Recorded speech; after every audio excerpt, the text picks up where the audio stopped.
ஊழ்வினை பயன் சொல்லக்கூடியது காலத்தால் இயங்குது, அதுதான் காலச்சுவடி. அந்த சுவடி இவருடைய பாதத்துல கட்டை விரல் இருக்குது பாத்தீங்களா, பெருவிரல். அந்த பெருவிரலுக்கு கீழே தான் வந்து பாத்தீங்கன்னா காலத்துடைய சுவடியே இயங்குதுங்க. இந்த ரூபத்துக்கு அவ்வளவு பெரிய ஒரு மகத்துவம்ங்கிறது இருக்கு. சரிங்களா? இப்ப வந்து பாத்தீங்கன்னா இவங்களுடைய ரகசியத்தின் பிரகாரம் ஒரு பிரச்சனையை நாம் எப்படி தணிச்சிக்கணும் அப்படிங்கிற விளக்கங்கள் உங்களுக்கு நான் சொல்றேங்க. சரிங்களா?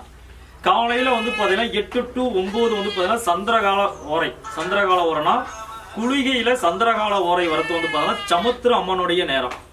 அந்த அம்மனை வந்து பாத்தீங்கன்னா தாமரை மலர் வருது பாத்தீங்கன்னா, அந்த அம்மன் கையில வந்து பாத்தீங்கன்னா வலது கையில வந்து பாத்தீங்கன்னா தாமரை பூ இருக்கும். இந்த அம்மன் வந்து பாத்தீங்கன்னாக்கா லட்சுமி தேவியுடைய பிள்ளை. லட்சுமி தேவினா யாருங்க?